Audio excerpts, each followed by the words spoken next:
Lo aterrador comienza cuando empiezas a ver que en ese lugar hay ropa de niños. Zapatos, vestidos. O sea, ¿tú los viste? Yo los vi, hermano. Yo los vi. Ellos pensaron que ese pie, pues lo que le seguía era un cuerpo. Sí. No había un cuerpo por ahí. Estaba nada más el pie enterrado. Cuando ya estaban ahí solos, les decía a las mujeres: te voy a dejar que te escapes. No sabes dónde estás, pero ese es el chiste del juego. Ok. Te voy a dejar escapar y tienes tanto tiempo para correr antes de que yo vaya atrás de ti. Si lo logras, eres libre. Pero si yo te encuentro, pues te voy a... Para mí es el caso más despiadado, más siniestro en México. Los monstruos de Ecatepec. Porque él tenía un sadismo extremo con sexos. Y lo peor es que se llegaron a alimentar ¿A comer? de sus víctimas. Lo peor es que este hombre llegó a practicar también necrofilia con varios en su propia casa. Cuando él me lo estaba contando, yo ya no lo veía a él, yo veía Al niño. a un niño, güey. Lloré, güey.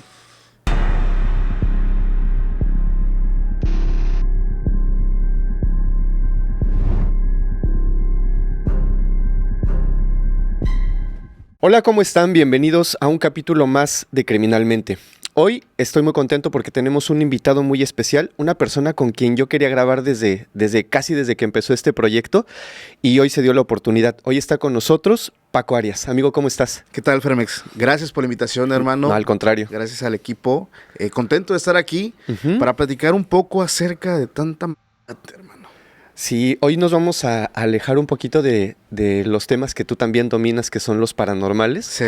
Y nos vamos a meter en la mente de un... Híjole. Oye, antes de que empecemos, ¿nos puedes compartir rápidamente tus redes sociales? Sí. Y para quien no te conozca, que nos platiques un poquito así rápidamente a qué te dedicas, qué haces, Ok. tus canales, plataformas y demás. Claro que sí, amigo. Por favor. Soy Paco Arias, host de Podcast Extra Normal. Nosotros tenemos ya 4 proyectos, 3 que ya están publicados, el cuarto se va a publicar a inicios de septiembre. Se regalan sustos, podcast de comedia paranormal, que es nuestro segundo proyecto, Un Shot con Nuri Díaz, un podcast más relacionado al tema del chismecito, y historias embrujadas con el host Antonio Zamudio. Espérenlo próximamente en septiembre. Un podcast donde se van a revelar cosas ocultas que tienen que ver con el mundo de la brujería, la hechicería. Soy un apasionado de los temas paranormales. Me encanta conocer, investigar, ver el otro lado de la realidad que muchos ignoramos, y pues al mismo tiempo ganar sabiduría, se podría decir, entendimiento, discernimiento de muchas cosas que no son conocidas por el hombre. Definitivamente, y yo comparto contigo, es un mundo impresionante. Sí. Y también a mí me gusta mucho, me apasiona muchísimo todos esos temas. Pues te felicito por todos los proyectos que traes. Gracias, y amigo. que todo salga súper bien. Oye, antes de empezar, yo te quiero hacer una pregunta. Tú estás relacionado todo el tiempo con temas paranormales. Sí. Yo sé que haces investigaciones a veces incluso Sí. de campo, ¿no? Porque Claro. yo he visto que andas en un lado, andas en otro. ¿En alguna ocasión, en algún momento, en alguna de esas investigaciones que todo apuntaba a que fuera un fenómeno paranormal, a que todo apuntaba a que iba por esa línea, alguna vez te has encontrado que realmente, en vez de ir hacia la línea paranormal, encontraste o descubriste que la línea realmente que llevaba tu investigación era más por el área de un crimen o el área criminal? Es que me atrevo a decir que casi siempre es así. Ajá. Desgraciadamente, voy a tratar de cuidar mucho lo que voy a decir, porque son palabras fuertes para muchas plataformas, pero cuando se habla de temas paranormales, sobre todo el tema que tú mencionas, de la exploración, de la investigación en campo, es irte a meter a lugares donde se han cometido N cantidad de crímenes. E incluso no solamente en el pasado, sino son lugares donde, al ser lugares desolados, inhóspitos, que la gente pues no va y no entra con facilidad, son ocupados para hacer cosas malas, ¿no? Las actividades. 100%. Entonces, es interesante porque nosotros hemos visitado lugares, Fermex, donde el motivo es un tema paranormal. Ajá. El ejemplo, los departamentos de Querétaro, la niña que se escucha que grita, que esto y el otro. Entonces, hasta ahí es el tema paranormal. Lo curioso es cuando vamos al lugar y empezamos a conocer. Lo aterrador comienza cuando empiezas a ver que en ese lugar hay ropa de niños. No Zapatos, manches. vestidos. O sea, ¿tú los viste? Yo los vi, hermano. Wow. Yo los vi. Incluso, déjame ver si tengo una grabación, que recuerdo que no la publicamos por lo mismo, pero había zapatitos de una Ay. nena. Y lo peor es que metros adelante encontramos huesos que las personas que iban con nosotros, dije, eso no es un hueso como de perro, no. O sea, realmente tiene forma de otra cosa. Entonces, buscando mucho el tema paranormal, es casi imposible no toparnos con este lado, ¿no? Ujú. Porque como lo mencionamos y lo repito, son lugares que son usados para esto, para rituales, para poder hacer algún tipo de conjuro, o utilizar este líquido vital que tenemos nosotros los humanos, o hacerlo en base a pequeños infantes, en base al... No. Son cosas muy, muy fuertes y es muy interesante también al mismo tiempo conocer qué sucede en la mente de estas personas. Hay algo, un libro que estaba yo leyendo hace un tiempo, Ujú. que nos habla de un factor que sirve como para medir o ver el grado de las personas. Se llama Ok. el continuum oscuro. ¿En qué consiste esto? Imagina que hay una barra que va del 0 al 100. Ok. Este principio nos marca que todos los hombres y mujeres que existen tenemos nuestro lado oscuro, tenemos maldad. Es imposible No tenerla. que una persona sea o totalmente mala o totalmente buena. Totalmente de acuerdo. Entonces, este estimado nos marca que en esta línea que va del 0 al 100, los humanos aproximadamente nos encontramos en el 50. O sea, el 50 sería como el normal. El normal entre la maldad absoluta y la bondad pura. Ok. Donde el 0 es maldad pura y el 100 es la bondad absoluta. Entonces, nosotros nos encontramos en el 50. Ese es el estándar. Esto va a influir dependiendo tus creencias, dependiendo cómo fuiste criado, tu entorno. Pero digamos que en ese 50 es donde encontramos el punto de equilibrio, Así donde es. una persona no es ni tan mala ni tan cruel, Así ni es. tampoco es un alma de Dios. Claro. O sea, está en un punto normal donde sus reacciones ante cualquier situación que se le presente, ya sea Ajá. adversa o buena, serían normales. Ahí te va lo escalofriante de esto. Esta escala te dice que tú puedes llegar a tener maldad absoluta. Porque hay esta posibilidad.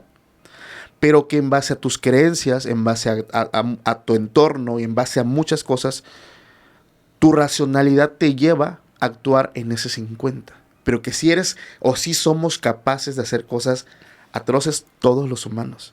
Pero que somos nosotros mismos quienes marcamos esos límites. ¿Tú crees que, yo tengo esa duda y no soy experto en esa parte del tema, pero ¿tú crees que alguna parte, ¿cómo llamarla?, psicológica Ajá.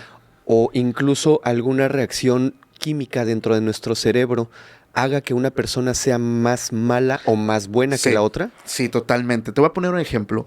Hay casos donde está una mujer, Ujú. una señora que toda su vida llevó una vida normal, sin preocupaciones, sin problemas, sin nada. Pero a esta señora, cuando tiene una hija, capturan a su hija. Ella empieza a investigar y descubre que mientras su hija está fuera la están profanando Ujú, y ujú. haciéndole muchas cosas crueles. En este estándar, ella se encuentra en el 50. Pero cuando ve una situación tan fuerte, Se detona. ¿qué crees? El del 50 baja al 20 o al 40.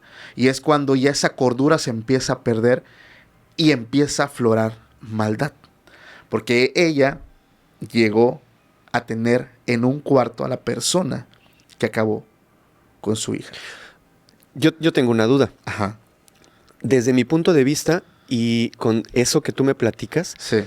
no sé, pero yo no le llamaría que llegó a su grado de maldad. Ajá. Yo creo que más bien apeló a la justicia Claro. por defender a una persona que ama.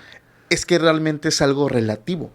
El hecho de si actúa de forma buena o mala es un término 100% humano Sí. y es relativo. Sí. Pero si lo ponemos en el continuum oscuro, está haciendo prácticas que ni Fermex ni Paco en este momento harían, Ajá. por 1000 cosas. Pero ella sí lo está haciendo. En la escala sí hubo una inclinación hacia menos, lo cual la llevó a hacer cosas oscuras. Y esto alimenta la teoría de que todos podemos llegar a hacerlo, pero nuestra templanza, nuestra personalidad y etcétera, etcétera, nos lleva a mantener ese equilibrio en el 50. Pero más bien también, bueno, como en este caso, también la situación en la que cada persona se encuentra 100%. determina esa escala, ¿no? Sí. Porque quizás esa persona que me estás contando en un continuo de su vida normal totalmente Ajá. jamás hubiera descendido a Claro. esos grados de maldad. 100%. Pero le están tocando lo que más quiere. Claro. No sé si llamarle maldad Ujú. o, en el caso específico de ella, Sí. la búsqueda de justicia. Ajá. Pero al mismo tiempo Sí, bueno, descendió. descendió. Descendió. Entonces, eso es lo interesante. Y esto alimenta teorías, por ejemplo, de la India, de Ujú. China, el yin y el yang, que marcan que el humano está compuesto por maldad y por luz. Así es. Somos un perfecto equilibrio. El yin yang es la clave de eso. Es 50-50. Pero existen estas personas, Fermex, que se mantienen en un grado menor. Y, por ejemplo, el libro de Psicología Oscura nos marca que las personas, por ejemplo, las personas que normalmente están por debajo del 50%, nos marcan un 40% aproximadamente, pero donde encontramos a personas despiadadas, nos marcan que están por el 30 o menos. No existe una persona que se encuentre en el cero absoluto. No existe. Es imposible, es un término meramente teórico. Ajá. No existe una persona que sea pura maldad. Hay un equilibrio. Siempre va a haber bondad con algo. Con los animales. Claro. Y ya lo hemos visto en Sí, casos. hay casos Sí. hay el caso de una persona Sí. que tenía totalmente, era muy bueno con sus mascotas, las quería muchísimo, 100%. las amaba, Sí. y después descubres que es una persona que cometió unos crímenes atroces, Claro. atroces. Entonces, vaya, tenía Sí. algo ahí, Exactamente. un poquito de bueno. Es por eso que no llegamos al cero absoluto, porque es imposible encontrarlo. Hablando de un humano, Ujú. es un término más meramente mediático, pero no existe. Pero es interesante analizar qué sucede en la psique de las personas, y de eso vamos a hablar en este caso que te he traído, Fermex. Ok, ¿qué te parece? Yo sé que está súper bueno lo que tú traes y lo que nos vas a contar. Sí te cuento antes Adelante, una hermano. pequeña historia, igual de un... Ok. Y me gustaría que, ya vi que te laten mucho estos temas, me gustaría que cuando termine de contarte esta historia, Sí. basándonos en el conocimiento que tú tienes, en los libros que has estado leyendo, Sí. las investigaciones que has hecho acerca de todo este rollo de los... Tú me das tu punto de vista. Ok, ¿Te perfecto. late? Fíjate, esta historia pertenece a una persona que se llama Robert Hansen. Robert nace el 15 de febrero de 1938. Robert tenía una muy buena relación con su mamá. Ajá. Digamos que una relación normal. Una relación normal. Sin embargo, tenía una muy mala relación con su padre. Ok. ¿Por qué? Porque su padre era una persona, no era mala, pero sí era sumamente exigente. Sus estándares de éxito, sus estándares de cómo portarse, de cómo ser en la vida y cómo triunfar eran demasiado altos. Ok. Él era un inmigrante danés. Llegaron a los Estados Unidos y se establecieron en Iowa. Pero pues era no tenía hermanos, hasta donde se sabe. Robert era un hijo único y su padre era sumamente exigente con él. O sea, pero ya rebasaba los grados de exigencia. Sí. Quería que su hijo lo hiciera prácticamente todo perfecto. Y no solo que lo hiciera perfecto, que lo hiciera a su modo. Era tan exagerado que Robert era diestro para escribir. No, su padre lo obligaba a escribir con la zurda. Ok. ¿Por? pues porque así lo quería su papá, ¿no? Porque para él estaba bien ser zurdo y a lo mejor, o quizás quería que dominara ambas manos. Es que... Es un ejemplo chiquitito. Pero que te interrumpa, pero No, hay, por hay- favor, hay una por favor. creencia que, a ver, es una creencia, no es una realidad. Ujú. Pero hay personas que piensan que el hecho de que tú seas zurdo te hace más inteligente. Sí le he escuchado esa teoría. No sé si sea cierta, no sé si... No, yo tampoco sé. Pero sí está muy loca, ¿no? Sí, a lo mejor por ahí va el Ajá, papá, ¿no? claro. O sea, le metía un grado de exigencia muy fuerte en todo, Sí. tanto en las actividades personales que realizaba Sí. como en la escuela. Pero ahí le fue creando como esa sensación de siempre hacerlo bien, Ujú. pero al no poder cumplir con ello le ocasionaba problemas. O sea, Ok. le ocasionaba problemas en cuestión de no estoy cumpliendo los estándares de mi familia, de mi Sí. papá, ¿cómo hago, no? Además de todo eso, Robert tenía algunos defectitos que para él eran defectos y le afectaban demasiado. En la escuela también sufría mucho porque no tenía la capacidad de hacer o mantener amigos, tenía algunos problemas físicos que él consideraba como limitantes.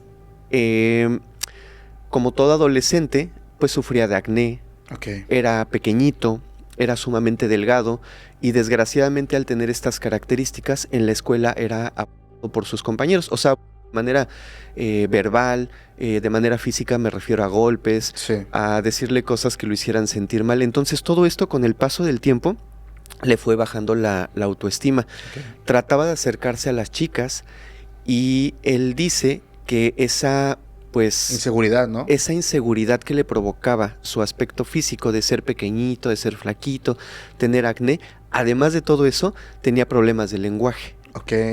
tenía problemas para hablar fluidamente Sí. y era como, tenía un problema, era tartamudo.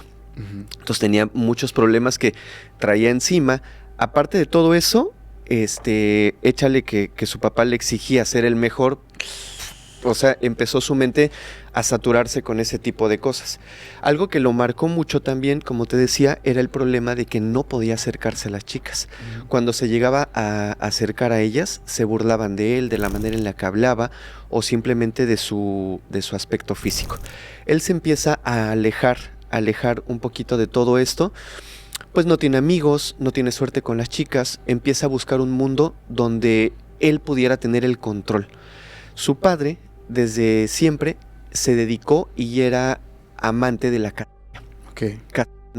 pues animales, obviamente, alces, osos, etc. Entonces él se empieza a meter a ese mundo donde su padre le empieza a enseñar cómo ser un buen cazador, cómo seguir el rastro de un animal, cómo pues darle fin a la vida de un animal que está súper mal, ¿no? Claro. Pero es el mundo donde él se empieza a sentir un poquito más aceptado. ¿Por qué?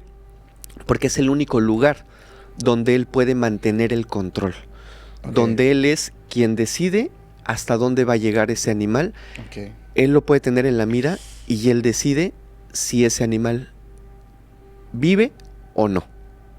Entonces le empieza a gustar ese mundo, Ujú. donde además se siente completo y se siente exitoso. O sea, siente que ahí está bien. Le empiezan a gustar entonces el uso de armas, empieza a probar distintos calibres, empieza a probar cortas, largas, etcétera. Y llega un momento en el que piensa que al gustarle o al tener todo esta preferencia por las, Sí. pues piensa que el meterse al ejército es una buena opción. Se mete al ejército, Ok. pero decide al poco tiempo salirse. ¿Por qué? Porque en el ejército le empiezan a exigir, hay rangos, hay personas con mayor rango que él, mayor superioridad, le empiezan a dar órdenes. Entonces es el momento donde él empieza a recapitular toda su vida y desafortunadamente relaciona el ejército con todo aquello que su padre era: exigencia, firmeza, Sí. etcétera, Disciplina. disciplina, y ya no le gusta. O sea, él entró pensando que esas actividades de Claro. cacería relacionadas con el ejército iban Sí. a ser lo mejor que podría encontrar, Ok. y pues termina abandonando el ejército. Sin embargo, en el ejército pasa un tiempo antes de abandonarlo, pues el estar encerrados tanto tiempo, puros soldados, puros varones, etcétera, era común en aquel momento que los llevara ese encierro a que cuando llegaban a salir, pues más allá de ir a tomar una copa o tomar una cerveza, acudían a los prostitutos. Okay. Él entonces ve esa oportunidad como la única oportunidad de perder esa virginidad que aún conservaba, que además era mal vista en ese medio, a esa edad, y más en el ejército, claro, que llegaras siendo virgen, así como sí, que si se llegaba a saber, uy, pues iba a ser un problema más para él, claro, o sea, más todavía. Entonces, en una de esas salidas con compañeros del ejército, van a un pueblo, y él contrata a una chica. uh-huh. Pero él tenía unas expectativas muy distintas porque no sabía cómo funcionaba. Okay. Él pensaba que la chica iba a estar con él el tiempo que él quisiera, el tiempo que él determinara que era lo suficiente, y pensaba que por primera vez en su vida, además de conocer esa experiencia, iba a tener el control, por fin, de una mujer. Okay. Pasó absolutamente todo lo contrario. Sí. Pasaron varias cosas. La primera es que al ser un novato en esas artes del amor, Okay. pues el tiempo que pudo estar con esta chica fue prácticamente minutos. En cuanto él termina, la chica se para, le da las gracias, le paga y se va. Entonces él se queda así como que, ¿Ya? ¿esto era todo? Sí. Y se siente defraudado de sí mismo, Sí. y se siente molesto, se siente enojado porque él siente que quien tuvo todo el tiempo el control fue la chica. Fue ella, ¿no? No él. Entonces empieza como a enojarse y a tener como, pues como la chica lo hizo sentir muy mal porque además como toda esta experiencia fue sumamente rápida, Sí. ella se burló de él. Entonces, en ese momento él pues no hizo nada, se quedó callado, se aguantó la burla, sintió coraje por no haber tenido ese control sobre ella, Sí. y sintió coraje por no haber estado más tiempo Y con sobre ella. él, ¿no? Sí, o sea, lo sintió sobre él, Sí. pero lo enfocó literalmente hacia La culpa, ¿no? hacia ella. Sí. Sí, porque ella me hizo sentir mal, ella se fue luego, o sea, yo le pagué y no me dio el tiempo que Sí. yo requería ni la atención. Entonces ahí empieza a florecer un odio hacia las mujeres, Uh-huh. pero no hacia las mujeres en general. Empieza a surgir un odio específicamente hacia las seductoras, porque no solamente estuvo con una, durante mucho tiempo estuvo con varias y se encontró que todas tenían como Una pues, maña. la misma forma Sí. de, vamos a ponerlo así, de trabajar, y él nunca sentía que estaba en control. Entonces empezó Ok. a tenerles ese odio. Pasa el tiempo, para el año de 1960, él entra a trabajar a una academia de policía. En esa academia, pues ayuda, pues siempre tuvo el gusto por las artes, todo ese tipo de cosas. Empieza a trabajar ahí, y ahí es donde conoce a una chica. Claro. Con esta persona empieza a tener una relación, y después de varios meses se casan. Pensaríamos que ahí podría terminar el problema que él tenía, porque ya tenía entonces una pareja fija, ya tenía una vida hecha, algo que siempre había querido. Por fin logró conquistar a una mujer, y más allá de todo eso logró casarse con ella. Pero no, o sea, él seguía teniendo en su mente todo eso que él vivió a lo largo de su vida, todos esos desplantes, todos esos desprecios de las personas, de las mujeres, etcétera, los seguía teniendo grabado. Okay. Lo que más le había afectado en su adolescencia era el hecho de las burlas en la escuela, los rechazos de las mujeres, y ahora que ya estaba un poco más grande, en algún momento después de haberse casado, decide que va a tomar una pequeña venganza sobre la escuela. Es así que una tarde decide regresar a la escuela secundaria donde él había estado y quemarla. Decide quemar la escuela cuando incluso había personas adentro. Afortunadamente, absolutamente nadie salió lastimado, Sí. pero se supo que fue él, lo arrestaron y le dieron 3 años de prisión. No cumplió los 3 años, cumplió menos tiempo, pero durante el periodo que estuvo pues encerrado, su matrimonio se disolvió, Claro. algo que había sido un triunfo o un éxito para él en su vida, se disolvió, su esposa lo dejó. Es sometido dentro de ese periodo a distintos análisis psicológicos y las personas, los psicólogos que lo atienden, determinan que tiene un trastorno de bipolaridad y que además tiene pequeños periodos o episodios de... Ok. Pero no lo ven como algo tan exagerado o tan malo. Sí. Cumple su condena y además le encuentran algo que ellos le llaman personalidad infantil. Esto es como si de alguna manera se hubiera quedado atrapado en esa edad, pero también en esos traumas. Entonces, por eso es que todo el tiempo se sigue sintiendo atacado, se sigue sintiendo agredido por las personas. Pasa el tiempo y pues termina saliendo, únicamente cumple 20 meses de condena. Por buen comportamiento, por no meterse en problemas, etcétera, pues sale libre, pero en ese tiempo que estuvo en prisión, más allá de aprender una lección o más allá de, pues, de sentir que cambió, esos sentimientos, esos pensamientos de venganza fueron madurando y haciéndose más fuertes cada vez. Entonces, cuando sale, vuelve a regresar a aquel mundo que lo hizo sentirse tranquilo, que lo hizo sentirse en control. Regresa a la... Regresa nuevamente, ya sin una esposa, sin una familia, alejado de todo, vuelve a meterse al mundo de la casa y se somete a sesiones de horas y horas en casa. Se vuelve más experto en lo que hace, se vuelve un rastreador, se vuelve más ducho con las... Sí. Sabe qué puede utilizar para agredir un animal a una distancia larga, a una distancia corta, cómo seguir el rastro de las huellas, de las pisadas. Se empieza a ser experto en todo eso. Se empieza a ser muy bueno. Es uno de los mejores, de hecho, de la zona donde él vive. Y pasa el tiempo y él empieza a sentir esa necesidad de la adrenalina que le proporciona la y empieza a experimentar otras cosas. Ahora empieza a robar. Pero, a diferencia de otros, él no tenía la necesidad de robarle nada a nadie. Su familia siempre tuvo la solvencia económica como para darle una buena vida y para dejarle pues dinero para que no sufriera de nada. Sí. Pero él, al robar tiendas, al robar a personas, siente esa adrenalina que también le encanta. Entonces empieza a dedicarse a esa actividad. Son robos pequeños, no lastima a nadie, solamente es la adrenalina de sentir que está abusando de una persona, ¿no?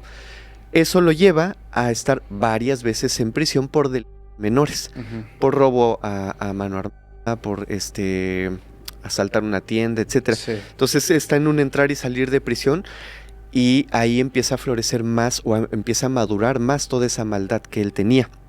Con el paso del tiempo, una vez más, conoce a otra mujer. Su nombre, Darla.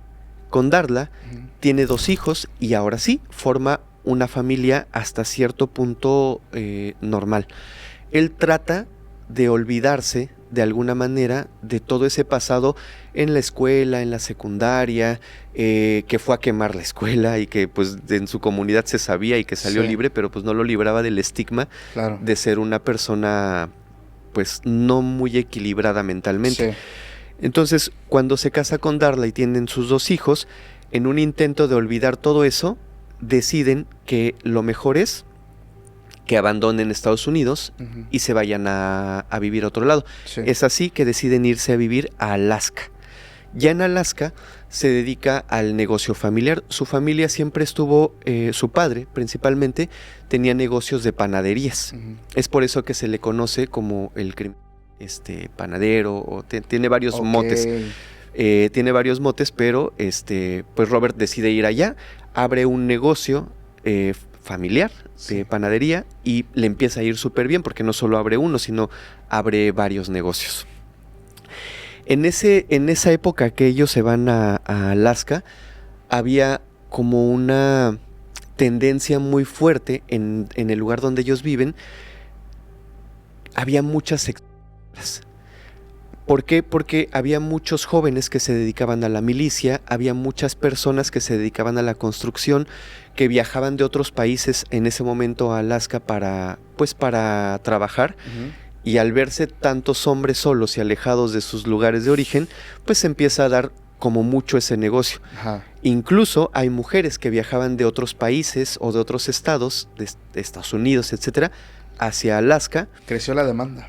Ajá, exactamente, creció la demanda y pues empieza a ir mucha gente pues a trabajar. Digo, al final es un trabajo. Claro. Y si había precisamente, como tú dices, demanda, pues empieza a generar mucho este negocio. Había una zona en Alaska que se le llamaba la zona roja. Ujú. Robert, recordando sus viejos tiempos cuando había estado con una secta en Estados Unidos, decide acercarse a esta zona roja solo por curiosidad, para ver qué había o qué era lo que tanto llamaba la atención a todos los hombres que estaban en Alaska, ¿no? Sí. Es así que empieza a acercarse a la zona roja y decide frecuentarla, hasta que empieza ya no solo a frecuentarla, sino ahora empieza a tener ya contacto con estas chicas. Les empieza a pagar por, vamos a ponerlo así, favores pequeñitos. Favores pequeñitos que él siente que son humillantes de alguna manera y que no se los puede pedir a su entonces esposa. Ujú. Entonces pide esos, no sé si me voy a entender bien, pero esos favores pequeñitos que no terminan siendo totalmente una relación, Claro. pero él piensa que es algo denigrante. Entonces no se lo puede pedir a su esposa y empieza a ir frecuentemente a estos lugares a pagar por eso. Ok. Pero vuelve a pasar exactamente lo mismo que le pasó hace años. No siente que él tenga el control, no siente esa adrenalina, se siente nuevamente utilizado por estas chicas, a pesar de que él les está pagando, a pesar de que él les dice qué hacer. No está a gusto. No lo llenan. No lo llena, o sea, no llena esa parte de la adrenalina que él estaba buscando. Pasa el tiempo, estamos hablando de que esto se sitúa en los años 70 y se empieza a correr de pronto, él empieza a ser muy frecuente en esta zona y de pronto se empieza a correr la voz en los años 70 que algunas chicas que se dedicaban a este oficio empezaban a desaparecer. Ok. Con lapsos o espacios de meses, a veces hasta de más de un año. Pero como te estaba contando al principio, esta demanda que había provocado que muchas personas llegaran de otros lugares, estados o países, pues la gente asumía que cuando desaparecían simplemente regresaban a sus estados o países. Pero gente cercana a ellas decían no, se fue de manera súbita, misteriosa, una noche salió a trabajar y nunca regresó. Pero la policía no hace caso porque dice, no pasa nada, Claro. O sea, simplemente se están regresando, están yendo nuevamente a su lugar de origen y pues dejan pasar ese detalle. Ahora, para el 21 de julio de 1980 se empiezan a encontrar los primeros indicios de los que Robert había cometido y que hasta ese momento nadie sabía. Ujú. En una zona boscosa de Alaska estaban unos electricistas trabajando, colocando unas estructuras, colocando postes, cuando de pronto encontraron, en esas excavaciones que estaban haciendo, encontraron los restos humanos de unas personas, específicamente de una mujer. Ajá. En ese momento llaman a la policía, asustados, y les dicen, bueno, pues se encontró eso aquí. La policía termina de hacer la excavación y determinan que es una mujer. Por la ropa que llevaba, determinan que era una de estas chicas que eran secuestradas. No pueden determinar absolutamente la identidad de esta persona porque como estaba enterrada, pero no estaba tan enterrada, o sea, estaba como entre afuera y adentro, los animales salvajes del bosque, algunos de ellos la devoraron. O sea, las partes que estaban afuera la habían devorado. Dentro de estas partes, pues estaba su rostro, estaba parte de sus piernas y no había oportunidad de identificar totalmente quién era esta chica. Pero lo que sí pudieron determinar es que la manera en la que el agresor terminó con su vida fue clavándole un punzocortante en la espalda. O sea, en algún momento Sí. la chica fue sorprendida y la persona que la agredió la atacó por la espalda, le quitó la vida y después la semienterró. Ok. ¿Ok? Ahora, para Pasa este caso que hasta cierto punto queda aislado para la policía como, o sea, sí está mal, pero no dan por sentado que hay un agresor serial en la zona, porque solamente hay 1 o 2 víctimas por ahí que van apareciendo. Para el 12 de septiembre de 1982, habían 2 oficiales de policía que en ese momento estaban en descanso y decidieron ir a esta misma zona. Era muy común esto de la en esa zona. Sí. Muy, muy común. Era tan común que muchas de las personas que se dedicaban a la y que se adentraban en lugares muy alejados de Alaska, era súper común que tuvieran lanchas o botes especiales para trasladarse, pero también la gran mayoría tenían avionetas.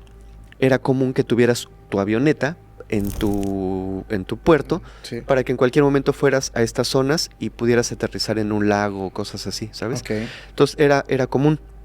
Estos 2 oficiales que el 12 de septiembre de 1982 se encontraban en descanso, decidieron ir de cacería a esa zona. Estaban en sus actividades, estaban rastreando animales, estaban haciendo cosas, cuando de pronto, dentro del barro, vieron salir una bota de una persona.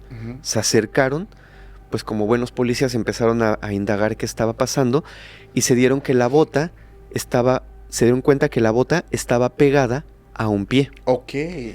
Ellos pensaron que ese pie, pues lo que le seguía era un cuerpo. Sí. No había un cuerpo por ahí, estaba nada más el pie enterrado. Entonces, aún estando en su día de descanso, empezaron a hacer ya como una pequeña investigación, llamaron a más policías, se empezó a buscar en la zona y en total encontraron 2 cuerpos.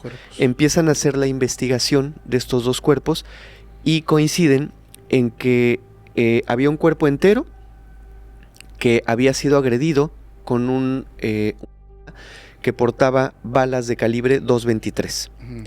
Y la pierna que habían encontrado, o el cachito de pierna solito, había sido quitado o había sido arrancado de la extremidad por un balazo del mismo calibre .223. Entonces ahí ya había un problema porque ya había 2 víctimas, Claro. Una que estaba completa, una que solamente tenían el pie o la extremidad, y empezaron a hacer la búsqueda y encontraron que en esa zona había varios cartuchos del mismo calibre, como si hubiese habido una persecución de las víctimas y como si quien las agredió las hubiera estado porque en algún momento se encontró un disparo en una zona, luego se encontró en otra y lo supieron porque estaban regados en los cartuchos de calibre .223. Entonces dijeron, esto está muy, muy, muy raro, ¿no? O sea, ¿cómo fue o sea, qué pasó aquí? Las venían persiguiendo, las venían rastreando, las venían siguiendo, ellas corrieron. Pues no encontraron mayor indicio que este tipo de señas. Ahora, más adelante, y te voy a contar ahorita, se sabe cómo es que Robert operaba. ¿Él qué es lo que hacía? Él iba a la zona roja, que ya vimos que era una zona que estaba en auge en ese momento. Elegía a una víctima, se acercaba y como al final pues eran chicas que su trabajo era irse con los hombres o con un caballero, pues no tenía problema en llevárselas. Les ofrecía literal $300 y le decía, mira, te ofrezco $300 a cambio de obviamente estar conmigo, pero también te quiero tomar unas fotos porque eres muy hermosa, eres muy bella, me gustas y me gustaría hacerte una especie de trabajo de fotografía. Las chicas con $300, que si lo pasas a pesos, pues sí es algo, ¿no? Sí es algo. Casi 6,000 pesos mexicanos. Ajá, exactamente. Entonces decían, ok, se subían al carro y ya que estaban en el carro, ellas esperaban que él las llevara o a su casa cercana o algún hotel o algo así. En cuanto se subían al carro, él sacaba les decía que se calmara a la víctima, la esposaba y se la llevaba. Esto lo hacía en ciertos periodos, no era como muy constante. ¿Por qué? Porque en ciertos periodos, porque las llevaba literalmente a su casa. Porque en ciertos periodos, porque su familia, recordemos que tenía una esposa y 2 hijos ya en ese momento. Ellos viajaban constantemente a Europa, a Estados Unidos, etcétera, de vacaciones. Recordemos que tenía una situación económica bastante buena y solvente. Entonces le daba ese gusto a su familia de decirle, mira, yo por mi trabajo, etcétera, no puedo ir, pero váyanse a Europa, vayan a Estados Unidos, disfruten, vayan de vacaciones. Estos periodos de vacaciones, a propósito, él los hacía para operar en ese tiempo que la familia no se encontraba en casa. Entonces las llevaba a su casa, ahí pues a ellas las maltrataba, las golpeaba, y después, curiosamente, les empezaba a platicar acerca de él, de su gusto por la comida, les mostraba sus trofeos, tenía varias cabezas de animales en una sala que es donde las sometía, y les empezaba a platicar de él, de cómo era. O sea, tenía como eso que siempre había buscado, ¿sabes? La atención de alguien y que no lo interrumpieran, que no lo juzgaran y que lo vieran como, no como alguien malo, sino como alguien que tenía el control de ti en ese momento. Y después les decía, después de muchas horas de torturarlas, etcétera, las dejaba atadas a unas cadenas, se iba a dormir y les decía, al día siguiente vamos a salir a dar una vuelta.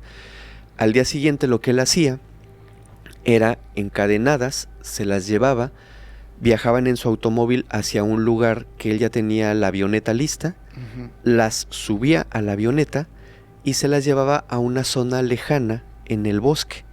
En esta zona, cuando ya estaban ahí solos, les decía a las mujeres, te voy a dejar que te escapes. No sabes dónde estás, pero ese es el chiste del juego. Te voy a dejar escapar y tienes tanto tiempo para correr antes de que yo vaya atrás de ti. Si lo logras, eres libre. Pero si yo te encuentro, pues te voy a...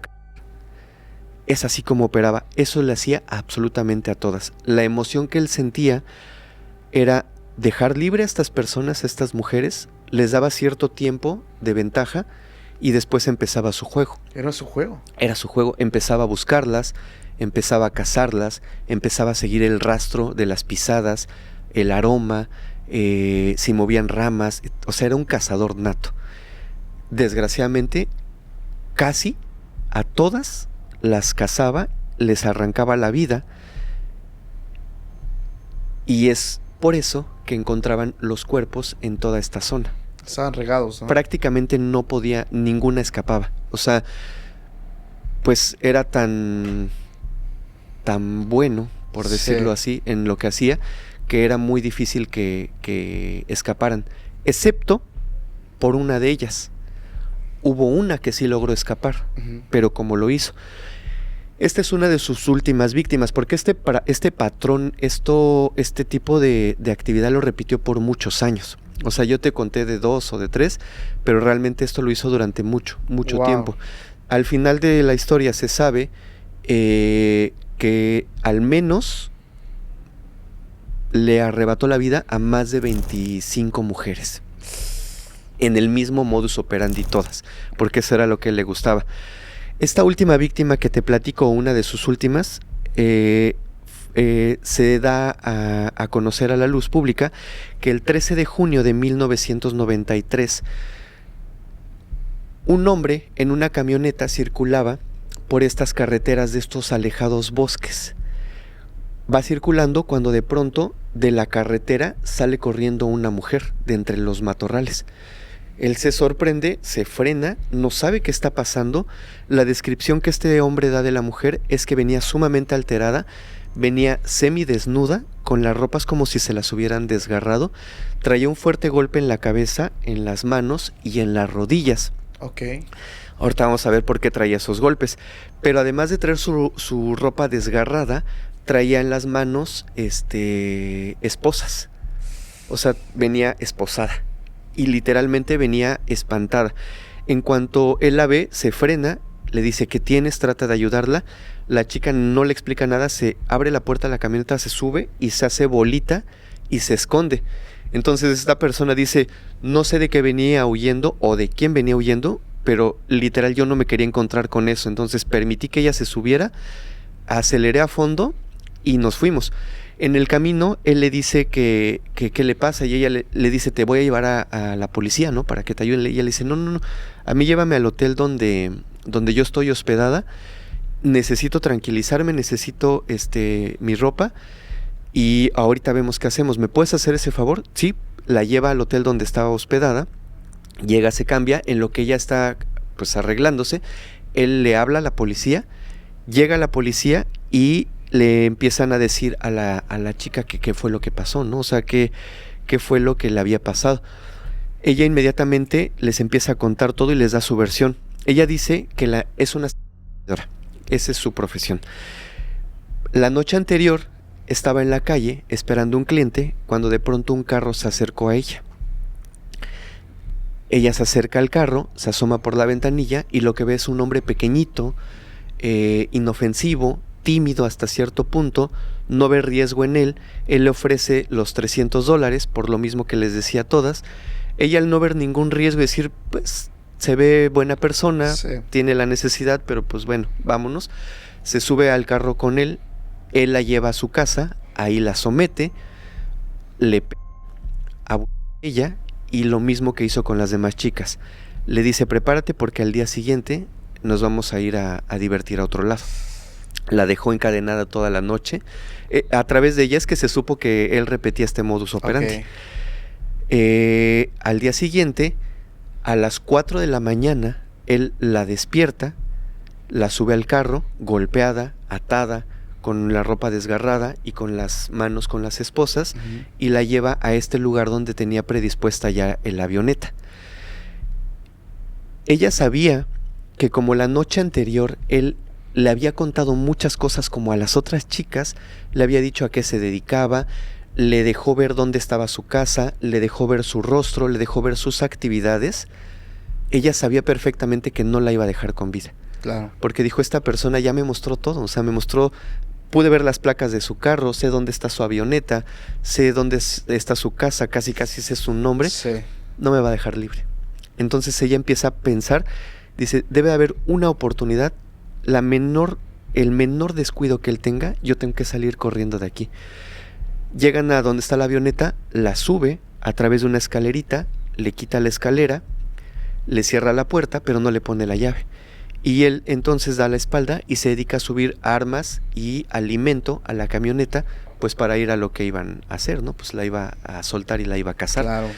Entonces en ese momento ella voltea sí, a la puerta de la avioneta y se da cuenta que la única manera de salir de ahí es abrir la puerta y arrojarse literalmente hacia abajo. Okay. Es por eso que cuando abre la puerta y se avienta, se pega en la cabeza, se pega en las rodillas, se pega en las manos, no hay de otra, empieza a correr, se mete al bosque y atrás de ella viene él porque pues, se da cuenta que está escapando. Sí.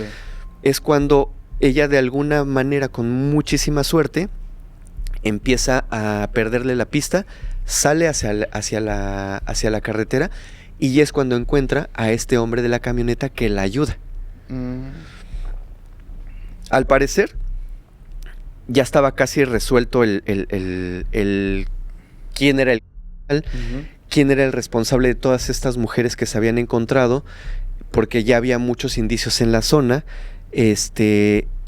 Una vez que ella termina de contar su versión, le dice a los policías, no me lleven al hospital, por favor, vamos a donde está la avioneta de esta persona, porque se va a ir, y si lo dejan ir, no lo van a volver a encontrar nunca. Entonces los policías dicen, ok, van, ya no está él ahí, obviamente está la avioneta, pero ya no está el carro. Obtienen a través de las personas que pues es un mini aeropuerto, obtienen los datos de quién es el dueño de la avioneta, dónde vive, etcétera, se los dan a la policía, van hacia su casa, obtienen una especie de, no de orden de aprehensión, pero sí ya van con el derecho de interrogarlo por la acusación que tiene y la denuncia que presentó esta chica. Cuando ellos llegan, cuando la policía llega frente a él, él niega todo. Sin embargo, le piden bajar al sótano donde ella describió las cabezas de estos animales, etcétera, y todo coincide. Pero aún así, él les dice, no, es que debe estar equivocada, quizás es otra persona, quizás es otra casa muy parecida a la mía, y yo tengo cómo demostrar que la noche que ella dice que estuvo aquí, yo estuve con otras personas. Le habla a 2 vecinos que eran amigos de él y dan su testimonio y dicen, no, él estuvo con nosotros, estuvimos hablando de negocios, estuvimos bebiendo, él estuvo con nosotros. Entonces, como él ya tenía una coartada, la policía ya no puede pues incriminarlo de nada, porque ante la ley hay 2 testigos que dicen que él estuvo ahí. Dejan pasar esto y pues no pueden darle más seguimiento, pero los crímenes siguen sucediendo. Siguen encontrando restos de personas, siguen encontrando restos de mujeres, y lo más curioso es que siguen encontrando los mismos casquillos de la bala calibre .223. Okay. O sea, ¿a qué me refiero? Después de esto, él sigue operando todavía con total tranquilidad. Los se siguen dando y se siguen encontrando más cuerpos de mujeres. Como la policía de la zona ya se ve limitada, ya no saben qué hacer, ya tienen todo encima, pero no saben cómo terminar todo este rollo, es que deciden hablarle a una persona muy famosa, a un perfilador del FBI de nombre John Douglas. Ajá. John Douglas viene de Estados Unidos hacia Alaska para ayudar con el caso. Él era así súper inteligente y ya había participado en N cantidad de casos, resolviendo con total éxito, gracias a sus habilidades, muchísimos crímenes. Entonces, cuando él llega, empieza a pedir toda la información a la policía de Alaska y les dice, a ver, ¿cómo fue? ¿Quién encontraron? ¿Cuáles son las características? ¿Eran qué? Todas eran secuestradas. El testimonio de esta chica le ayuda y él empieza a hacer un perfil criminal. Es tan bueno que sin conocerlo, dice, esta persona debe de ser una persona pequeña en tamaño, debe de ser delgado. No sé cómo lo determina, pero dice, tiene problemas de lenguaje. Ok. Seguramente en su juventud tuvo problemas fuertes con acné. Seguramente en su juventud fue rechazado por las mujeres. Alguna vez en su periodo de vida de juventud estuvo con una señora y estoy casi seguro que se burló de él. O sea, era tan bueno John Douglas que hizo un esquema perfecto de esta persona. Ya tenía todo. Cuando ya tenía el esquema, fue cuando la policía de ahí le contó por último el caso de la chica que logró escapar. Y dijo, lo quiero conocer.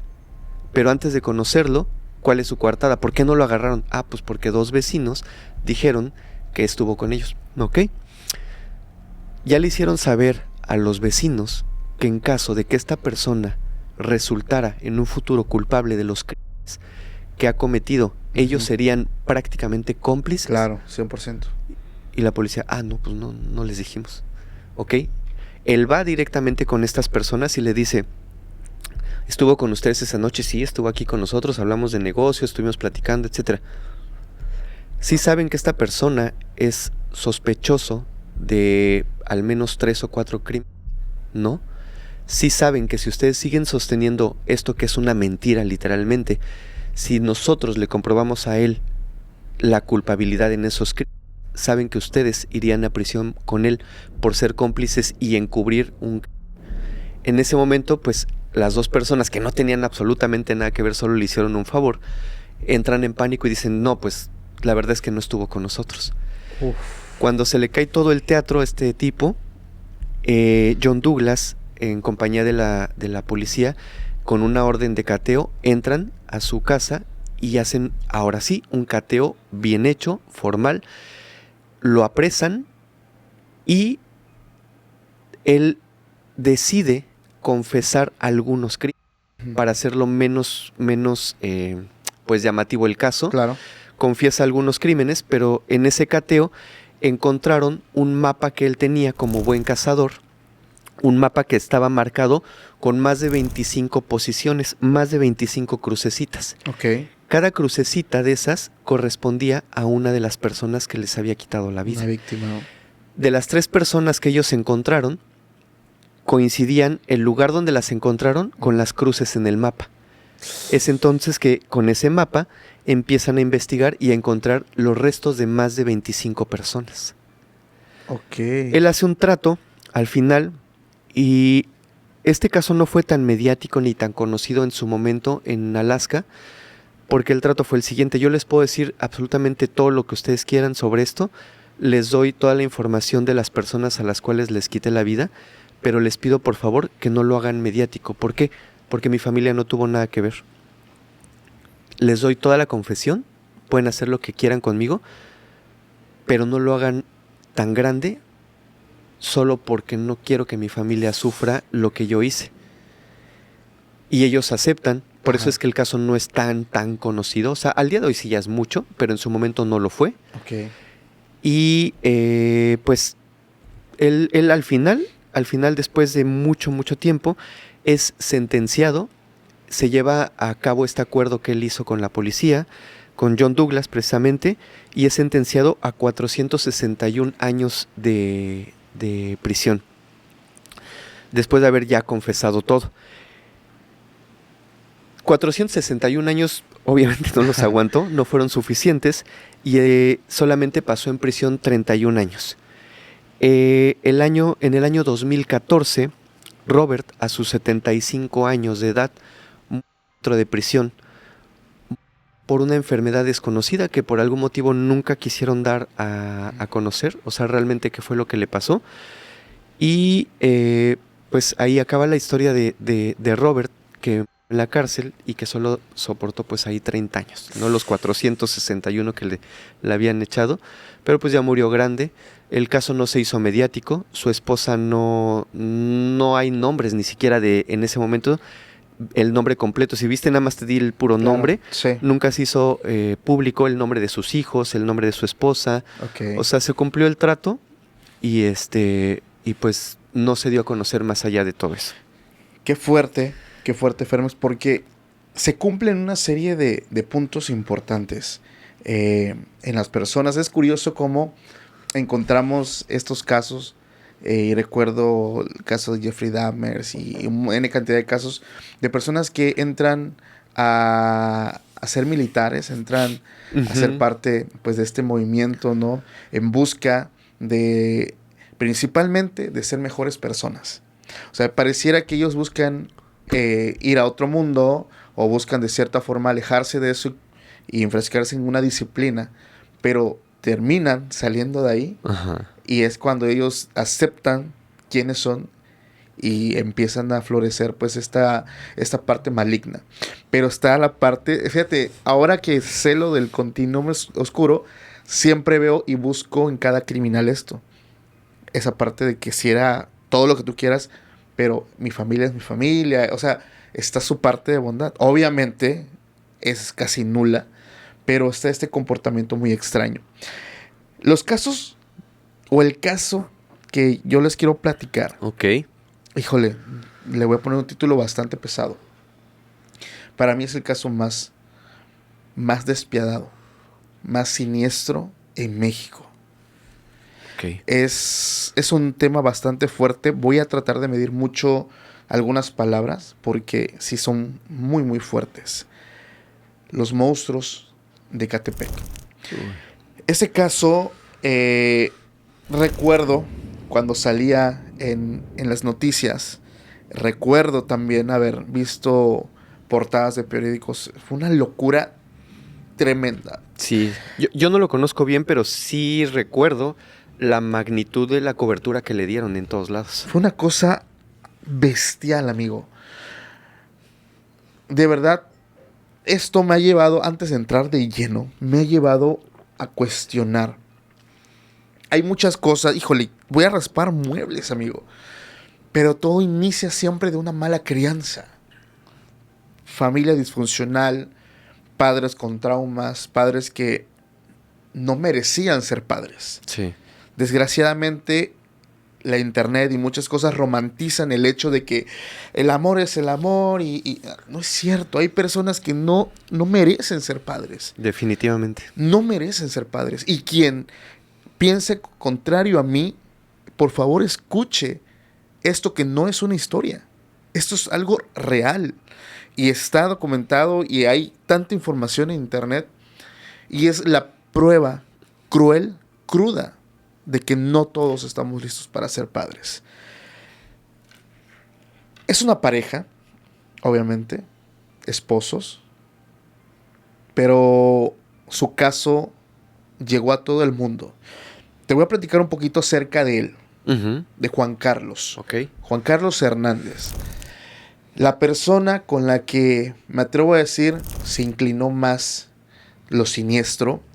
Juan Carlos Hernández nace el 22 de junio de 1985.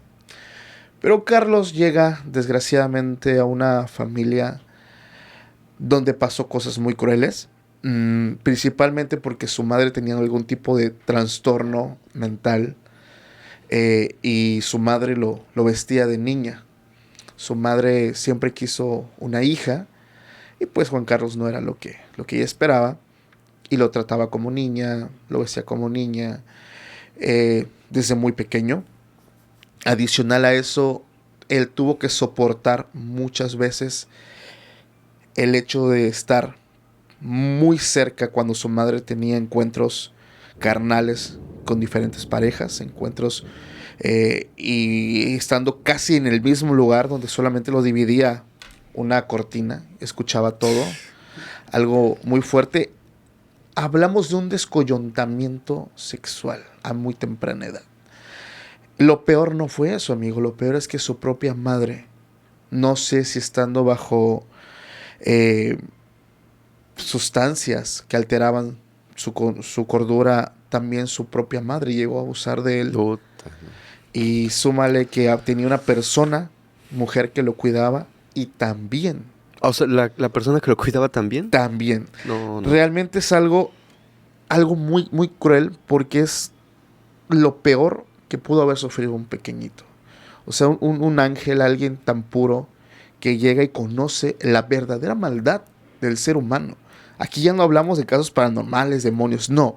La verdadera maldad yace en el ser humano.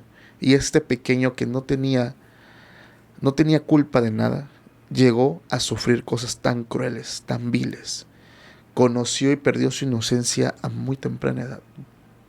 Eso obviamente provoca grandes traumas en su niñez, en su adolescencia. De hecho, algo curioso es que él tenía problemas en la escuela. Él tenía un detalle que no retenía información, tenía bajo rendimiento y todo es 100% justificable.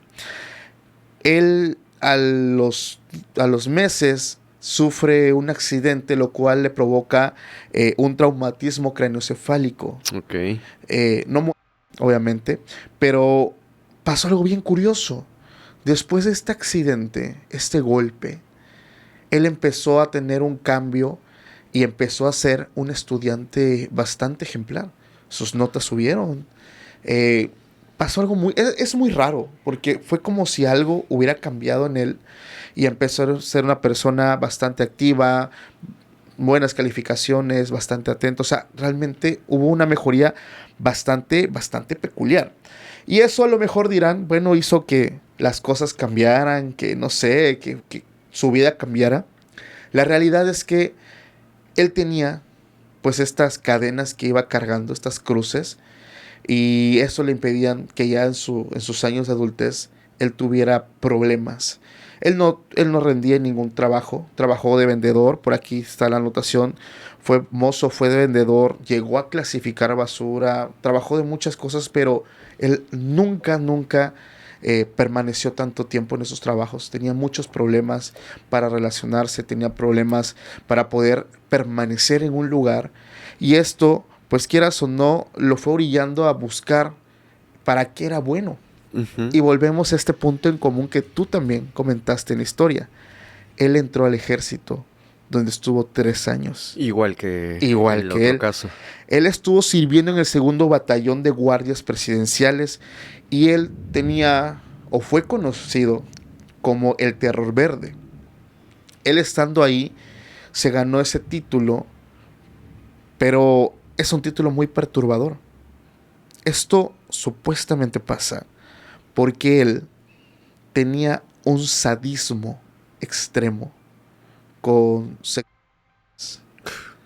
Y sus compañeros disfrutaban o se reían de él porque decían, es que cuando llegan las mujeres vemos su rostro y cuando están contigo, o sea, pareciera que era delante de ellos, ellas sufrían realmente, sufrían y le temían mucho por lo sádico que era durante el acto sexual. Y él se ganó ese apodo o ese título, el Terror Verde, y él se sentía muy, muy orgulloso, bastante orgulloso de portar ese título.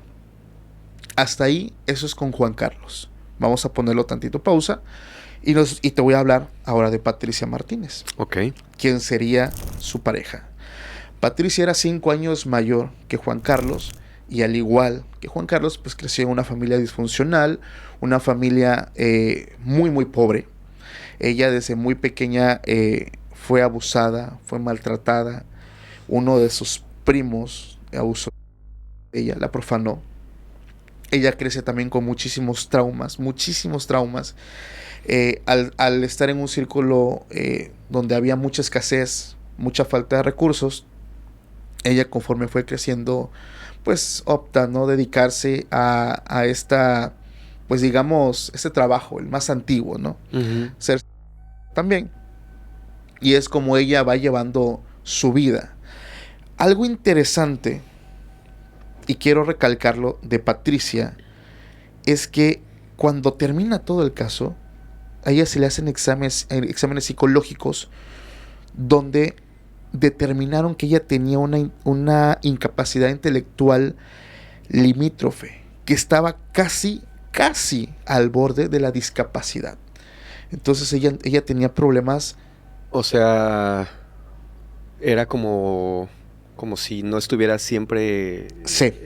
en sus cabales, ¿o? Exactamente. O sea, estaba al borde de una discapacidad intelectual.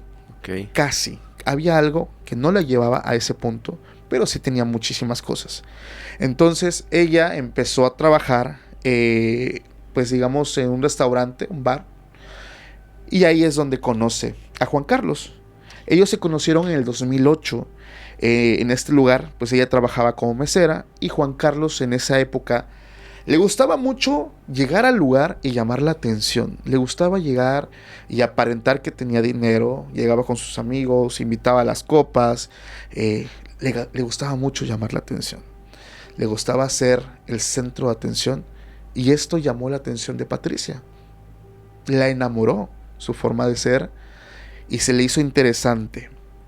Ellos se conocen, comienzan a platicar y tiempo después formalizan su relación. Ellos dos se mudaron juntos ya una vez que se conocieron, se mudan a una vecindad que está en Ecatepec de Morelos y tuvieron 4 hijos.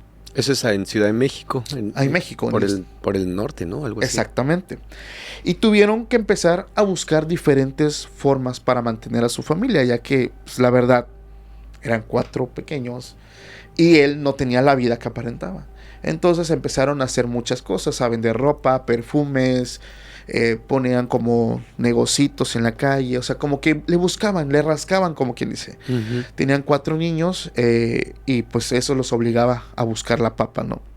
Ellos estando, pues en ese momento, en esa situación, los vecinos los empezaban a conocer como una familia normal, en estado de pobreza, pero siempre los veían con carritos o con diablitos donde transportaban bolsas negras, que era pues donde la gente decía, pues es que ellos se dedican a muchas cosas. A vender de todo, A vender, ¿no?, de todo, perfumes, ropa, luego recolectaban basura, y pues decían, pues es normal, ¿no? O sea, están trabajando todo el tiempo de allá para acá, pero nunca llegaron a pensar en ese momento que esta parejita, estos tortolitos, llevaban ahí cosas muy siniestras, amigo.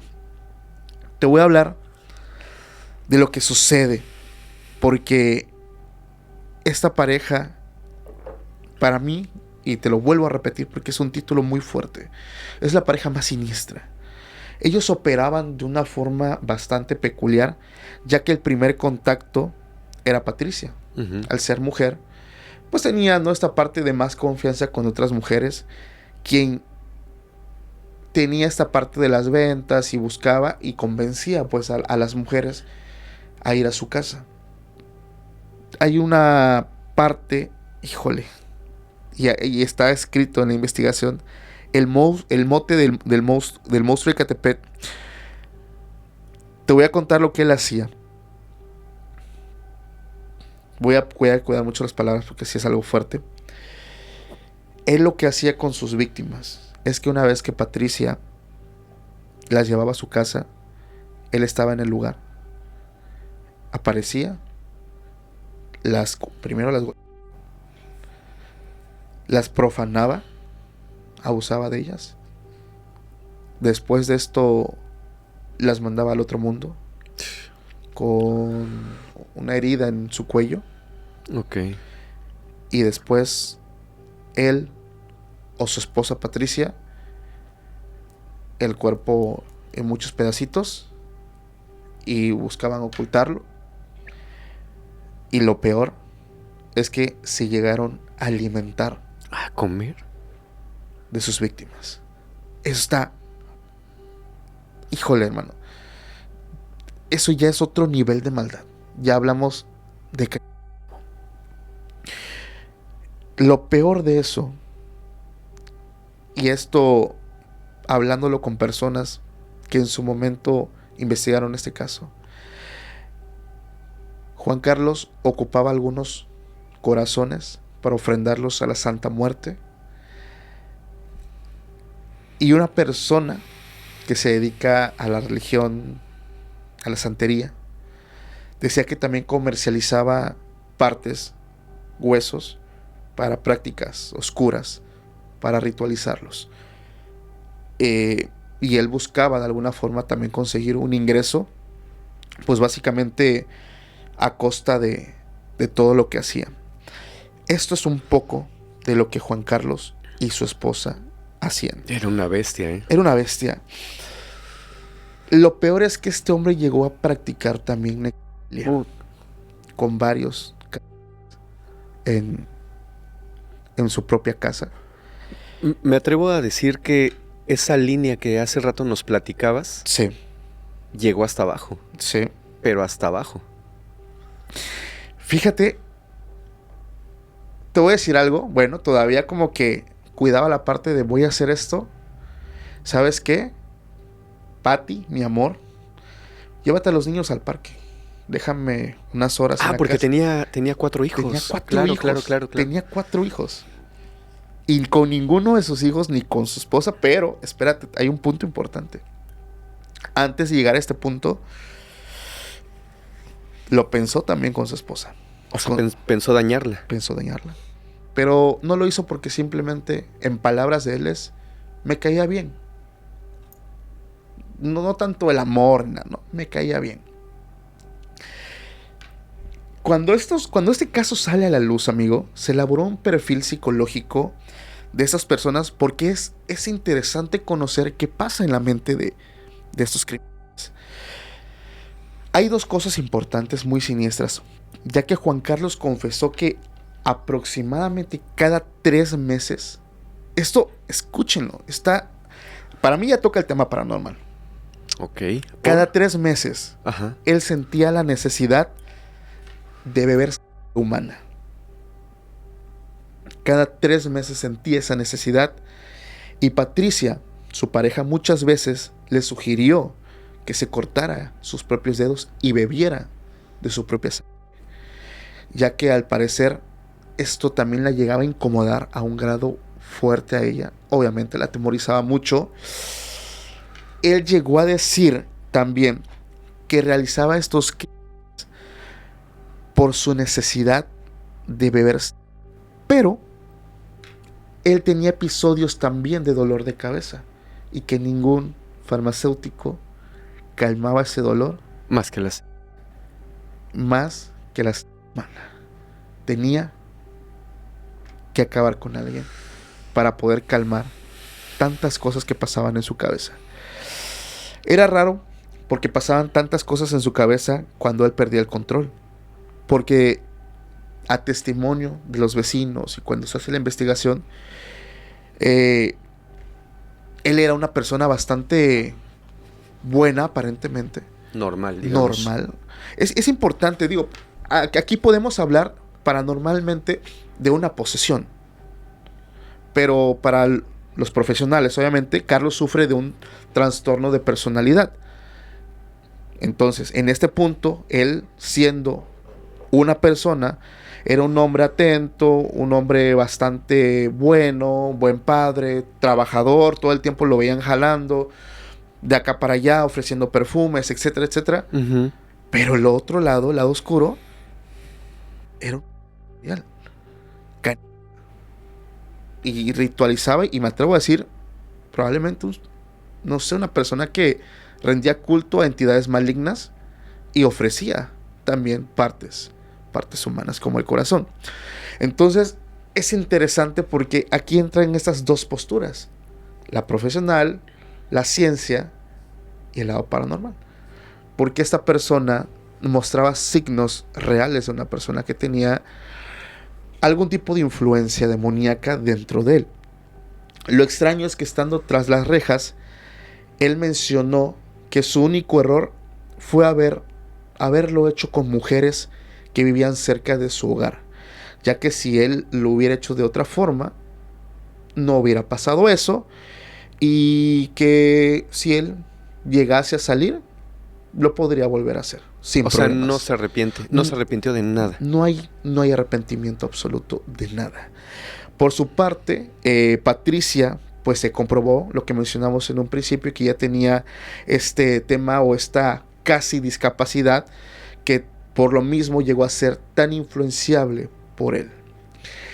Aparte de esto, en este punto me remonto al primer caso. Y aquí te voy a hablar del primer caso porque todo pasa con una mujer que llegó porque este hombre, Juan Carlos, publicó en redes o publicó en algún lugar que buscaba personas para trabajar en su casa, alguien que le ayudara con la limpieza y que ayudara a su esposa. En casa. Sí, labores del hogar. Esto pasa con una jovencita de 22 años que llega con mentiras hasta su casa. Y aquí hay una parte interesante, porque ella cuando llega, ellos narran que pregunta por qué la casa no tiene muebles. Entró y sintió sospechas, porque entró a la casa, vio que no había muebles, estaba todo acomodado de forma extraña, no era una casa normal.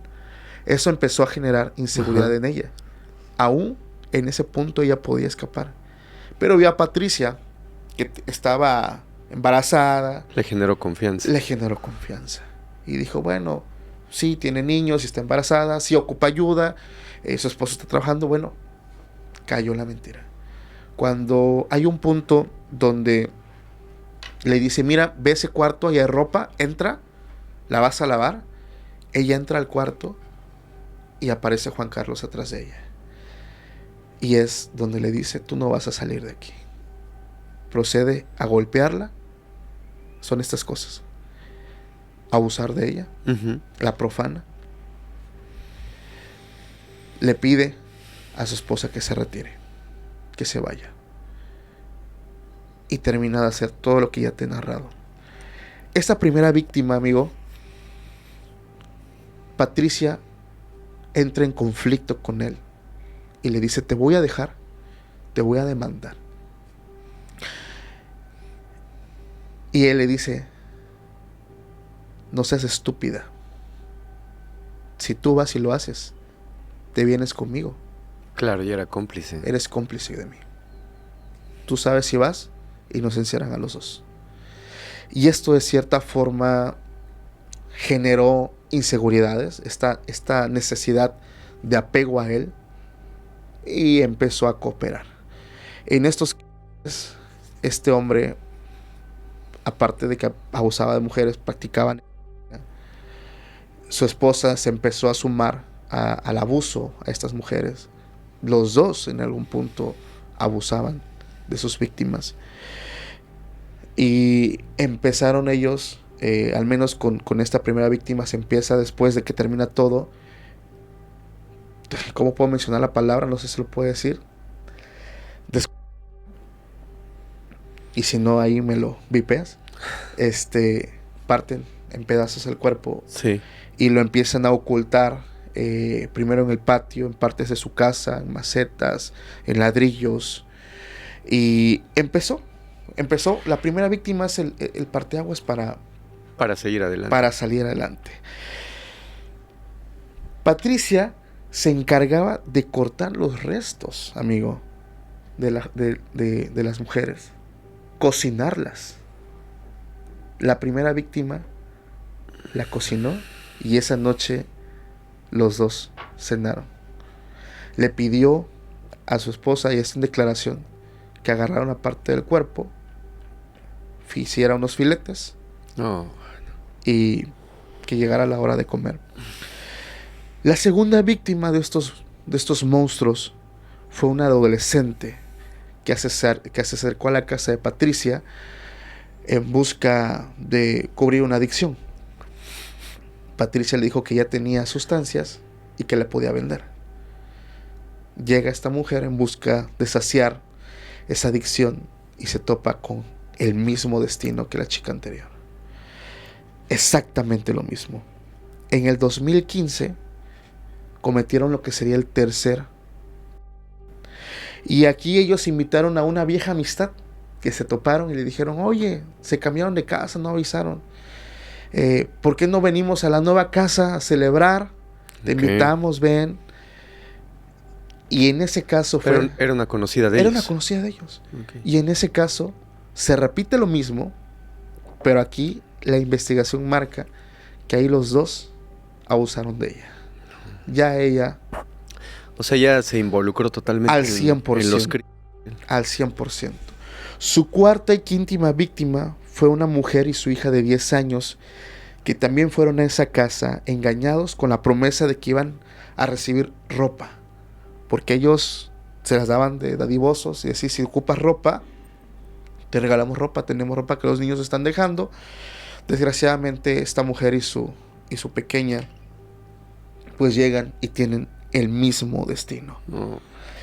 La sexta víctima resultó ser hija de una de las mujeres que ya había sido víctima de ellos. Llegó a preguntar por su madre y se repitió lo mismo. O sea, una víctima anterior de ellos era su mamá. Era su mamá. Era su mamá. Y ella llegó a ese lugar. Ok. Y tuvo el mismo destino. Es que siempre se repetía lo mismo, amigo. Golpes, abuso, cachitos, y en algunos, híjole, pues a comer, ¿no? Ya era como parte de la comida. Ellos estaban a punto de llegar a su final con Nancy, una mujer de 28 años, y su bebé de 2 meses de nacida. Ellos desaparecieron el 6 de septiembre del 2018 y ese día Nancy había dejado a sus otras 2 hijas en la escuela y esa fue la última vez que vieron a su madre con vida, ya que un vecino alertó que estos pequeños estaban fuera de la escuela y que nadie iba a recogerlas, y fue entonces que se notificó a la policía y ellos empezaron a investigar qué estaba pasando. Al parecer Nancy había sido engañada igual por Patricia con promesas de trabajo, ya que la citan, llega con su bebé, se repite lo mismo. Uh-huh. En este caso, afortunadamente al bebé de 2 meses no le hacen nada, lo venden a una pareja por $750 y pues con su madre fue el mismo destino que las demás personas. Que las demás mujeres, ¿no? Ya cuando la policía está, digamos, metiéndose, buscando, rascándole, porque ya eran muchas las denuncias y las notas de mujeres desaparecidas que tenían un perfil bastante similar. Mujeres solteras, uh-huh, jóvenes, solas, en estado de vulnerabilidad, de necesidad. Ya esto abría las líneas de investigación porque ya eran muchísimas, y fue entonces y finalmente que el 4 de octubre del 2018 Juan Carlos y Patricia fueron detenidos por policías mientras transportaban algunas de sus bolsas negras en estos carros que pensaban que eran perfumes. Lo que los vecinos ropa. creían que eran parte de su trabajo. Claro. Aquí hubo algo importante y debo decir que no es gracias a la policía, es gracias a este grupo de personas, madres que buscaban a sus hijas, padres, grupos de personas que se empezaban a juntar, empezaban a juntarse y a hacer esta labor de investigación real, y se dieron cuenta que todas estas mujeres habían tenido algo en común, habían estado en contacto con Patricia. Ya sea por mensajes, ya sea por llamadas, ya sea por lo que sea, tenían que ir a casa de Patricia porque les iba a vender, les iba a regalar o les iba a dar trabajo. Entonces todo esto ayudó muchísimo para que la policía se pusiera las pilas y llegara con ellos. Y llegaran con ellos. Y fue entonces que tuvieron acceso a las llamadas y se dieron cuenta que efectivamente, días antes u horas antes de que ellas desaparecieran, tenían una llamada con Patricia, quien les decía, ven a mi casa, aquí te voy a dar, aquí va a pasar esto. Entonces, ya cuando tienen a estas personas, esta pareja pues capturada,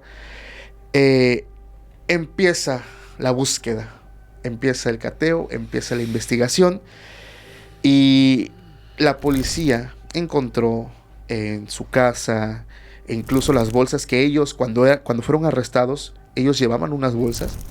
Se daban el lujo, amigo, de pasar por la calle con bolsas. O sea, en el momento que los arrestan están transportando restos. Sí, para ellos ellos se sentían con la confianza de hacerlo. Porque la gente ya sabía que ellos en esas bolsas llevaban N ropa, productos. Perfumes, lo que cualquier fuera. cosa. Ellos se sentían con esa confianza de andar con restos humanos a plena luz del día, moviéndose de un lado para otro. Era algo muy normal para ellos. Entonces, cuando son detenidos, se dieron cuenta que las bolsas que llevaban tenían restos humanos en ese momento.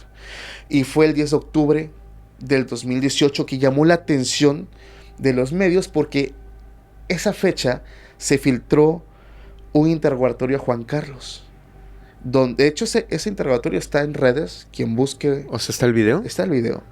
Y quien busque verlo se da cuenta de que él habla de todo lo que hizo sin ningún temor, sin ningún tipo de arrepentimiento.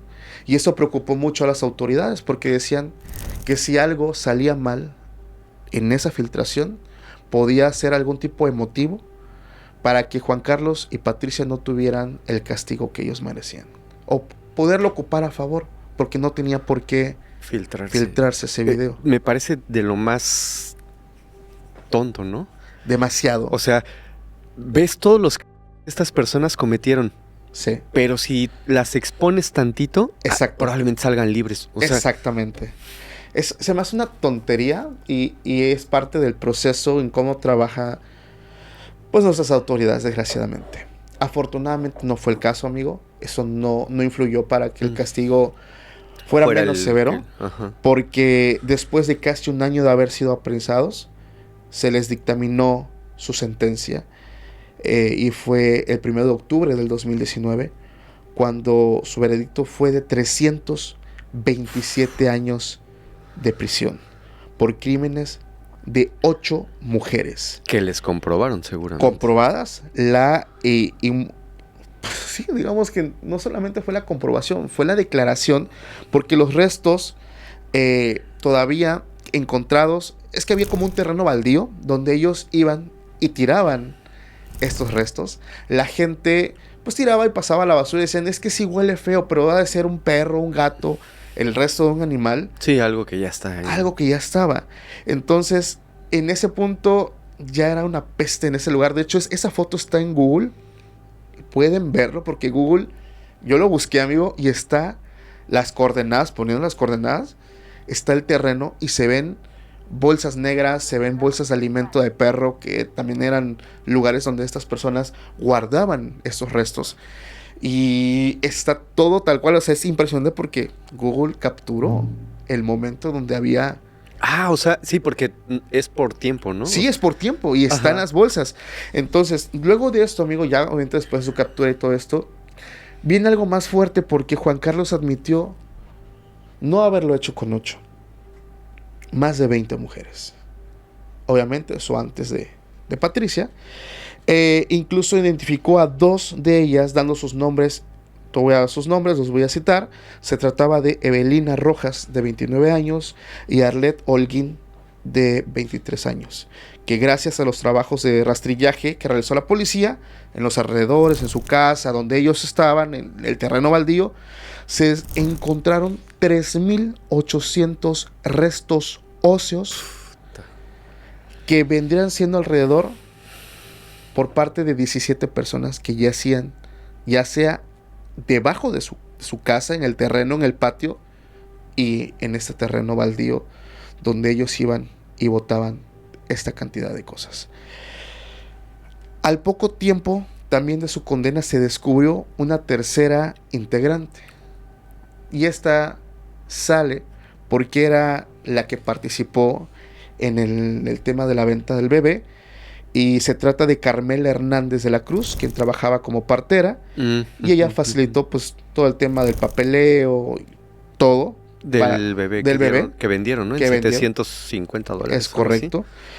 Y una vez que pues prácticamente se destapa todo, amigo, se da a conocer este caso que para mí, para el mundo entero y para todo, es uno de los casos más crueles. Porque hablamos de una maldad que no es como otros casos donde simplemente es desvivo y ya. Son tantas cosas que este hombre hacía a las mujeres. Tantas cosas. Oye, yo te quiero preguntar acerca de esto. Tú pues has visto muchos casos en el tema paranormal. Sí. Has estudiado muchos casos de posesión, Hay una parte de esa historia donde me contaste que él sentía la necesidad de beber sangre. Sí. Para, beber este fluido para poder, pues sentirse mejor. Pensando en todas las atrocidades que hacía. Ajá. Porque precisamente no solo les arrancaba la vida. Uh-huh. Posterior a eso, hacía más cosas que incluso pueden ser más atroces todavía que quitarles la vida misma. Claro. ¿Tú crees, bajo tu experiencia, que realmente hubiera algo más ahí? Y me refiero al tema de que pues él sentía esas necesidades. Claro. Mira, no solamente yo. Él, en una parte de su declaración, no recuerdo si lo mencioné, él dijo que él sentía que había una entidad maligna, un demonio. Okay. No los dijiste. Bueno, ajá. Él sentía que había algo maligno dentro de él, que le pedía hacer todo lo que él hacía. Te digo, para los profesionales es un trastorno. Para el lado paranormal hablamos de un tipo de posesión. Pero te voy a mencionar algo importante, porque si lo creo, aterrizándolo y dándole también a favor del lado científico. El padre Gabriel Amor menciona muchas cosas en sus libros acerca de razones por las cuales una persona puede quedar poseída. Uh-huh. Una de estas importantes es el tipo de crianza que pueda llevar una persona. Y aquí sumo todo lo malo que este hombre pasó en todo su lo niñez, que vivió en su todo infancia. Lo que vivió. Eso, aparte de que obviamente 100% generó un trauma psicológico, un problema mental que desembocó en ese tipo de comportamientos, al mismo tiempo funciona para que se abra este espectro y sea fácil que algún tipo de ente o entidad entre a su vida.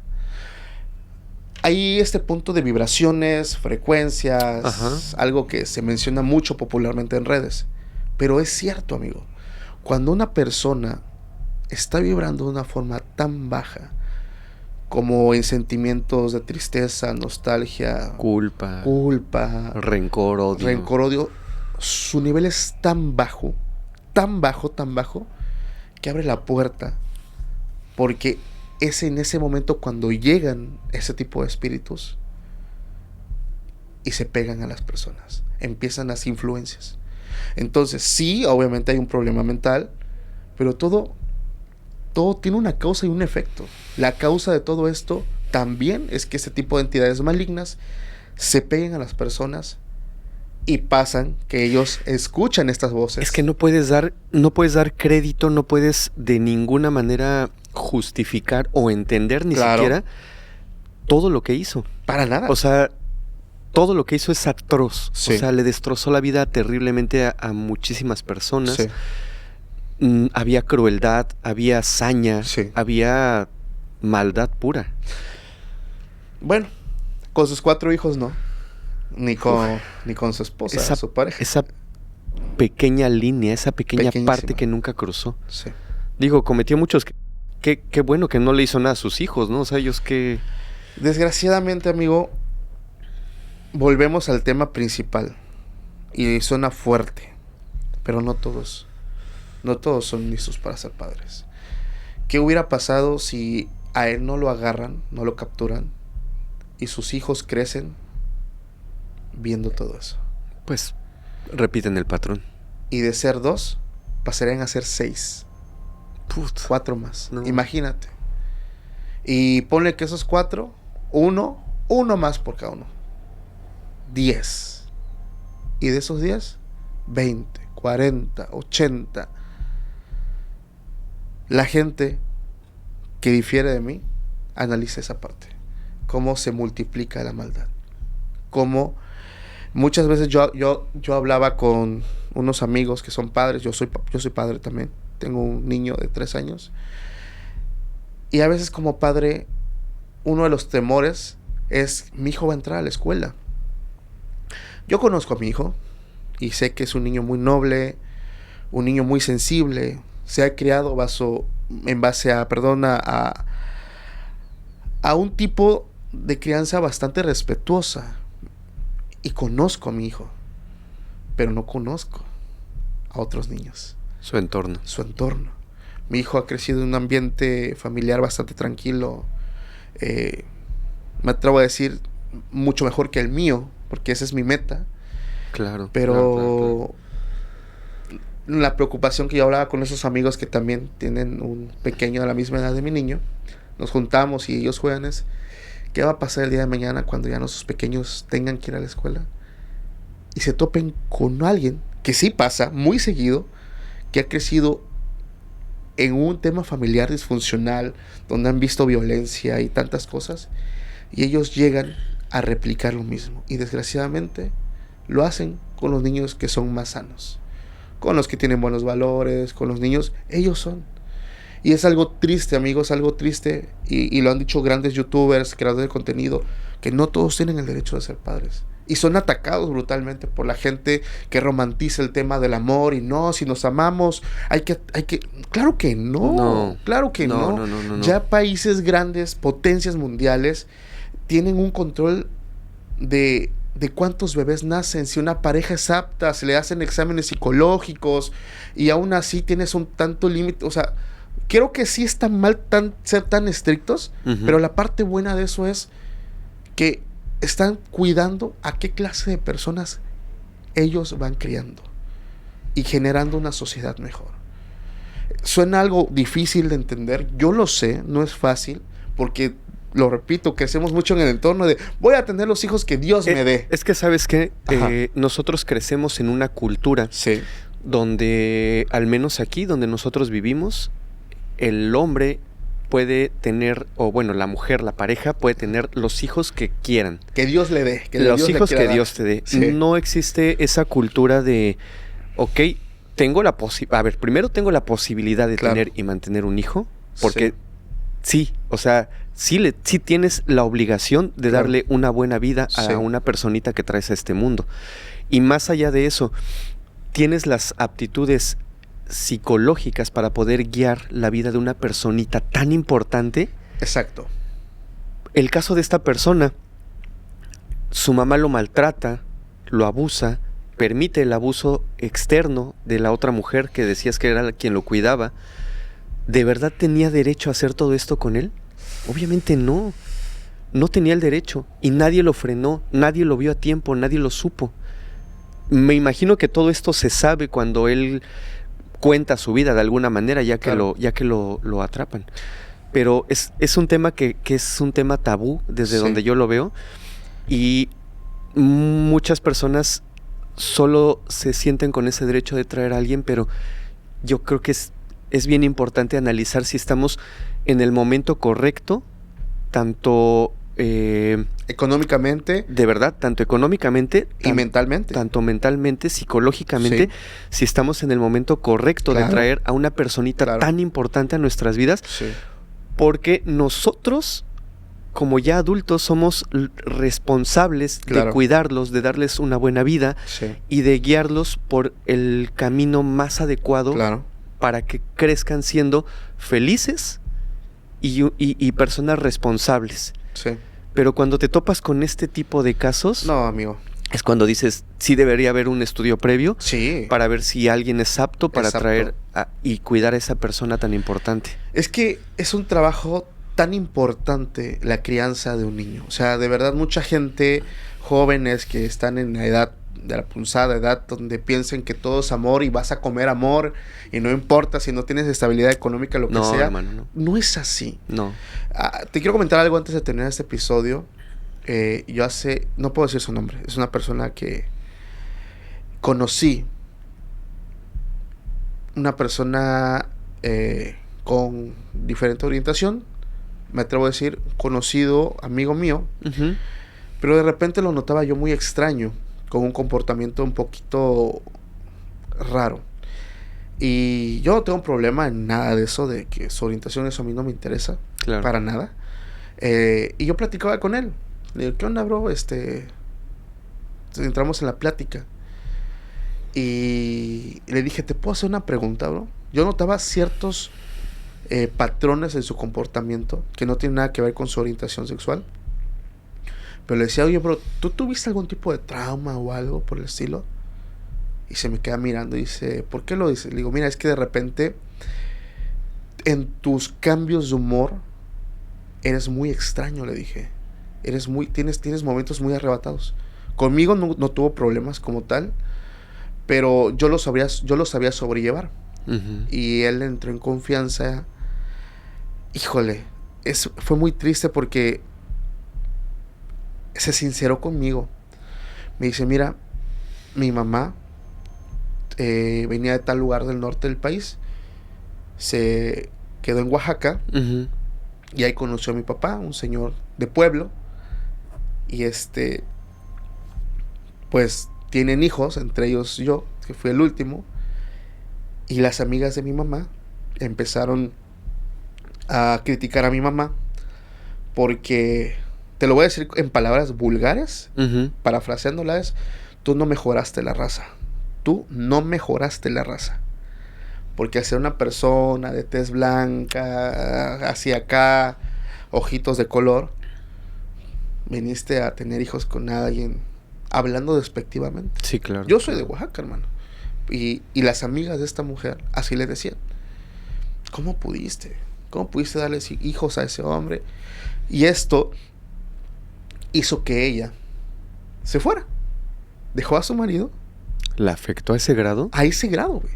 Dejó a su marido y dejó a sus hijos. 2 hijos. Y se fue. Se fue y se perdió. El esposo se queda. Y el esposo también tenía problemas. No, güey. Tenía un pasado oscuro. Y el esposo dice, pues si tú no los quieres, yo tampoco. Y me voy. Se Dios. fue por los cigarros y no regresó. Y... Ellos se quedan Ajá. a cargo de su abuelita en el rancho. Y en ese momento llegaban primos.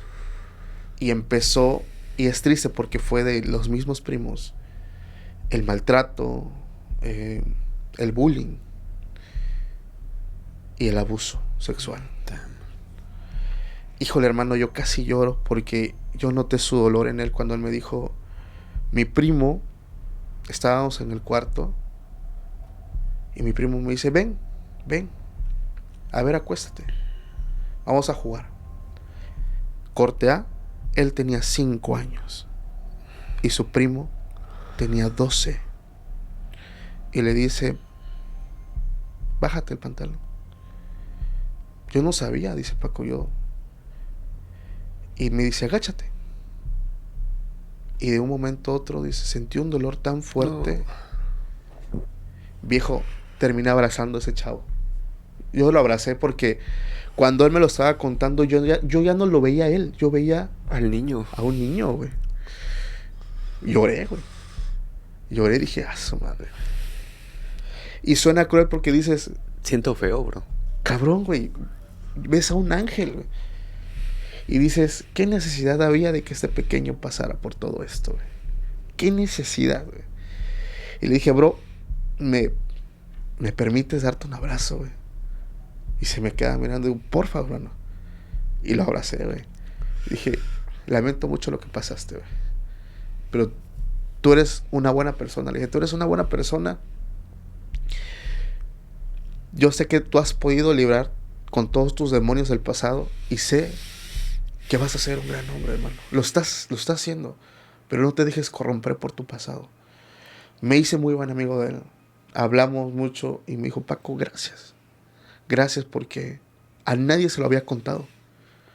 Pero tú me diste esa confianza y dije, hermano, cualquier cosa, háblame. De verdad, háblame, güey. Pero porfa, no te orilles hacia hacer cosas malas porque tu mamá... Ya pasó, hermano. Pero tú ya tienes la mentalidad suficiente para saber qué es correcto y qué no. Y... chulada de persona. La verdad es que lo he visto y ha tenido un cambio bastante notorio en sus actitudes. Tiene su pareja, vive bien y eso me alegra muchísimo, hermano. Pero conocer el pasado de las personas es muy fuerte, muy cruel, porque no sabes por lo que la gente por lo ha que vivido. La gente ha pasado. Sí. Te digo una cosa, me desarmaste con este último relato, te lo juro. De verdad, sentí horrible porque no sentí el relato como tu amigo adulto, sino... Sí, claro. Un niñito. Es que yo así lo veía, hermano. Yo cuando lo veía, yo no lo veía a él, güey. No. Yo veía a un pequeño. Sí, un pequeño es que no tiene culpa de nada. Y todo porque sus padres tomaron la pésima decisión de abandonarlos. Exactamente. De no hacerse responsables. Sí. De cuidarlos. Nosotros estamos para guiarlos, para cuidarlos, para protegerlos. 100%, amigo. Qué horrible, ¿eh? Te lo juro que sentí muy, muy feo. Y yo le mando un abrazo a tu amigo, de verdad. Gracias, amigo. Y de verdad que siga siendo una muy buena persona. Sí. Y que rompa todos esos esquemas, todos esos... toda esa historia de vida que mucha gente, como estas historias que acabamos de contar, hay gente que esas historias de vida que desgraciadamente les tocó vivir, deciden replicarlo. Exacto. Y esa persona que viene decide replicarlo. Y se va a la cadena. Y se va a una cadena. Sí. Pero gente como tu amigo, gente buena, que en algún momento dice, ok, me pasó esto, pero soy más fuerte que eso. Y soy mejor que eso. Y de ahí en adelante, puras cosas buenas. Así es, amigo. Esa gente de verdad es que, no sé, me causa mucho...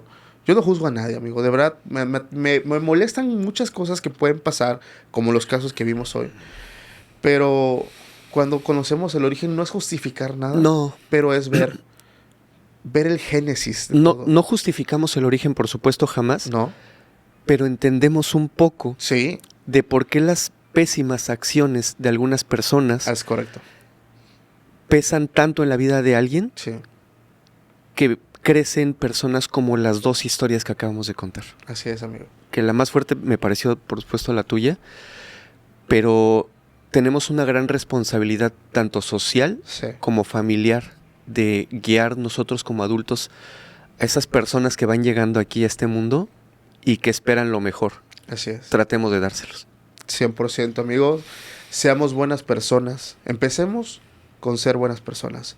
Buenos padres, buenos hijos, buenos esposos y buenos seres humanos. Así es. Hoy sí me quedé sin palabras.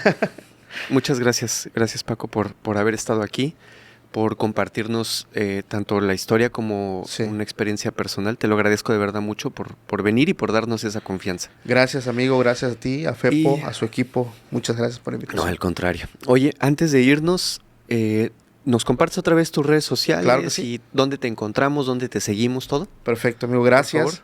Me encuentran...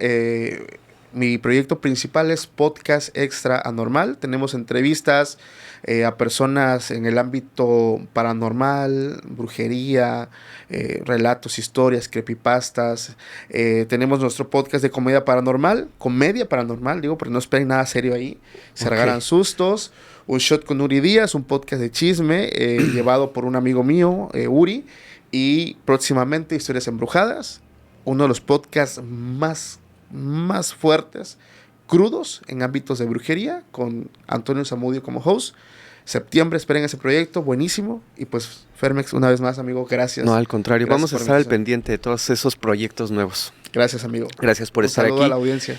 Yo soy su amigo Fermex y a mí me encuentran, si gustan seguirme, en Instagram como @Fermex22, pero la verdad prefiero que nos apoyen si les gustó este video, compartiéndolo, dejando un mensaje, dejándonos un like y siguiéndonos en todas las redes sociales de Criminalmente. Eso de verdad nos ayuda muchísimo. Muchísimo. La gente a veces pasa que ve los videos pero no está suscrita. Sí. De verdad, les pido yo ese enorme favor aquí en este canal de Criminalmente. Si las historias, si lo que se está haciendo, si lo que Fepo y Fermes están haciendo les gusta, la verdad la mejor forma de agradecer es algo que no les toma ni un minuto. Bajen al botoncito, suscríbanse al canal, porque de verdad están haciendo un trabajo maravilloso, buenísimo, y ellos se lo van a agradecer muchísimo. Muchas gracias. Gracias. Muchas gracias. Pues yo los espero la próxima semana en un nuevo capítulo aquí en Criminalmente, donde juntos nos adentraremos en la mente de algún criminal y trataremos de entender por qué lo hizo. Gracias.